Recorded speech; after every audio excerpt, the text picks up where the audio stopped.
Frank Morrison had delivered mail for 40 years, and in all that time, he'd kept one secret: a box of letters he couldn't bring himself to send back. 12 letters over 3 decades. Each one marked "Return to Sender" for addresses that didn't exist anymore, people who'd moved on, lives that had shifted. He should have processed them officially, sent them to the dead letter office, let bureaucracy erase them. But something in Frank's gut told him these letters mattered. So he kept them, stacked in a cardboard box in his garage, waiting. 3 months, that's what the doctor said. Pancreatic cancer, stage 4, too far gone for treatment. 3 months to get his affairs in order, make peace, say goodbye. Frank sat in his living room that night, staring at walls covered in 40 years of routine. He'd never married after Linda died, never had kids, never did much except wake up, sort mail, walk routes, come home. A life measured in zip codes and delivery confirmations. That's when he remembered the box. Frank pulled it from the garage at 2 in the morning, hands shaking as he opened letters he'd memorized years ago. 12 envelopes, 12 frozen moments, 12 people who never got the message meant for them. And suddenly, with 3 months left, Frank knew exactly what his final journey had to be. The first letter took him to Millbrook, a town 3 hours north. Return address from 1998. Love letter from Thomas Brennan to Catherine Walsh. Frank had tried to deliver it 26 years ago, but the apartment was abandoned. Forwarding address expired. He'd kept it because the handwriting was so desperate, the envelope worn like it had been carried in a pocket for months before being mailed. Finding Catherine took 2 days of asking around. She was 63 now, working as a librarian, living alone in a small house with a garden. When Frank knocked, she opened the door with the cautious smile of someone used to solitude. Catherine Walsh? Frank held out the yellowed envelope. This was meant for you, 26 years ago. Her hands trembled as she took it, read the return address, sat down hard on her porch steps. "Tommy," she whispered. "Tommy Brennan. I thought he'd forgotten me." Frank watched her read, watched tears track down weathered cheeks. The letter said everything young love says. Forever, always, come back to me. Catherine looked up with eyes full of old pain. "I left town because I thought he didn't care. Moved on, married someone else, got divorced 10 years ago. All because I never got this letter." Frank felt the weight of 26 years press against his chest. "I'm sorry, I should have." "No." Catherine stood up, wiped her eyes. "No. If I'd gotten this then, we would have crashed and burned. We were too young, too stupid, too in love with the idea of love instead of each other. But now..." She pulled out her phone, dialed. Her voice shook as someone answered. "Tommy, it's Catherine. Catherine Walsh. I know it's been 26 years, but I just got your letter. And I think maybe we got a second chance." She hung up, looked at Frank with something like wonder. He's a widower, lives 2 towns over, never remarried because no one ever felt right. She grabbed Frank's hands. "You didn't fail to deliver this. You delivered it exactly when we were finally ready to receive it." As Frank drove away, Catherine pressed $50 into his hand for gas. He tried to refuse, but she insisted. "You just gave me back my life. Let me help you with yours." The second letter took him to Denver. Hospital address, 1989. Letter from Robert Chen to his son David, written days before Robert died.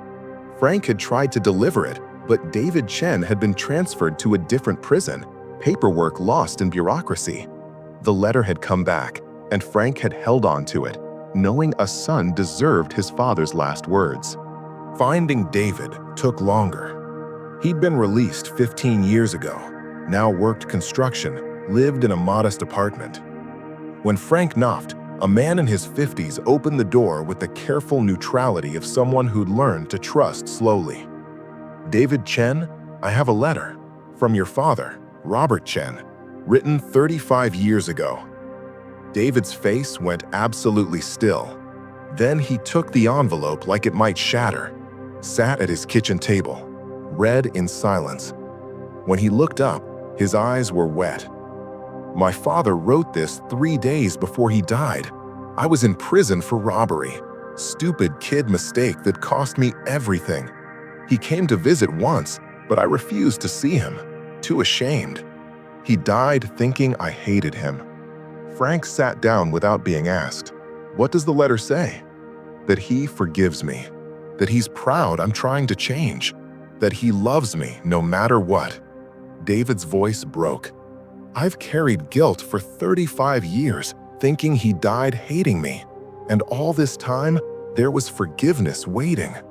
They sat in silence. Then David stood up, pulled out his wallet, handed Frank $100. This is all I have right now, but I need you to take it. You gave me something I thought I'd never get. Peace. Frank tried to refuse, but David insisted. I work construction. Just got offered a big job in California, moving next month. You showing up today, right before I leave and start over? That's not coincidence. That's divine timing. Let me help you finish whatever you're doing. The third letter was from 2001, college acceptance with full scholarship from Maria Santos, sent to an address where she'd already been evicted. Frank had tried 3 times to find her, failed each time. The scholarship had expired, the opportunity gone. This one haunted him most because he knew what a lost education could cost. Maria was 52 now, working as a school custodian in Phoenix. When Frank found her mopping hallways after hours, she looked exhausted but content. He explained about the letter, watched her read the acceptance she'd never received, watched her face cycle through shock, grief, anger, and finally, something like peace. I could have gone to college, she said quietly. Could have been a teacher instead of cleaning classrooms.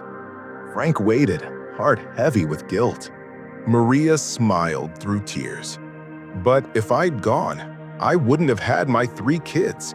And you know what? All 3 of them graduated from this university. Marco's a doctor, Sophia's a lawyer, Thomas is a teacher. They accomplished everything I dreamed of doing. If I'd gotten this letter, if I'd gone to college, I wouldn't have met their father. They wouldn't exist. She looked at the letter again. This delay wasn't a mistake. It was protection, so my kids could live the dream instead. She walked Frank to his truck, pressed a worn 20 into his hand. It's all I have until payday, but I want you to have it. You just showed me that my life wasn't a failure. It was a different kind of success. 3 letters down, 9 to go. Each stop the same devastating pattern.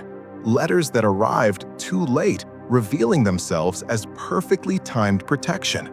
The veteran who didn't get the job offer that would have sent him to a company that went bankrupt, destroying employees' pensions.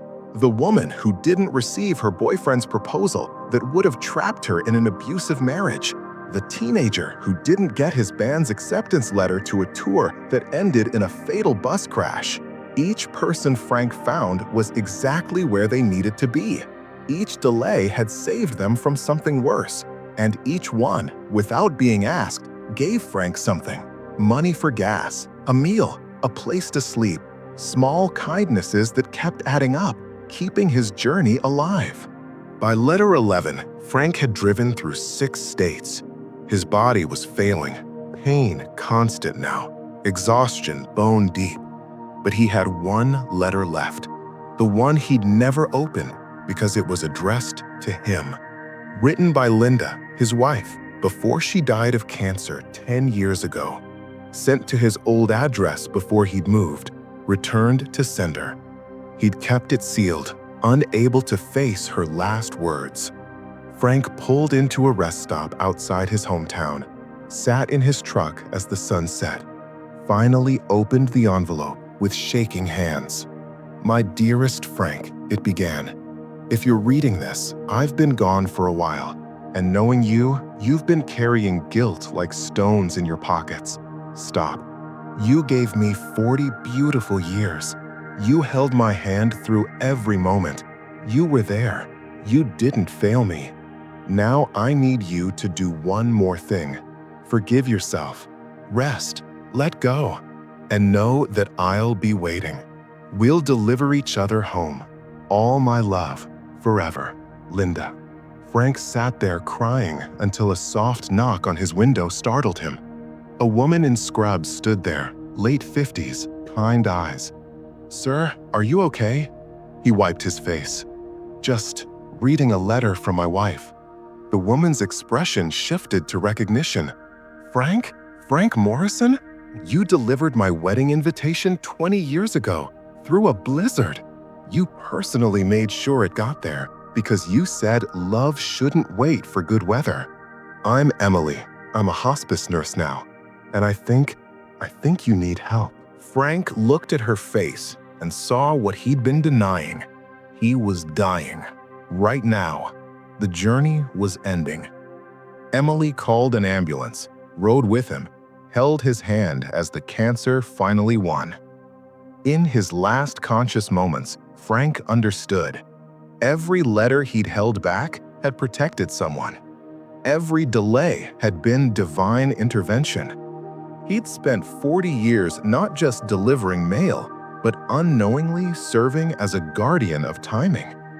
And now, all those small kindnesses from strangers who received their letters were carrying him home. Emily leaned close. "The people you helped? I called them. They're all coming.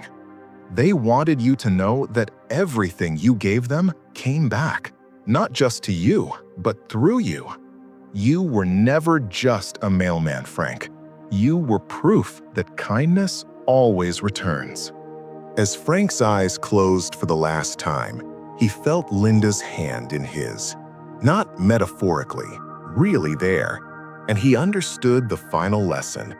We never deliver messages alone.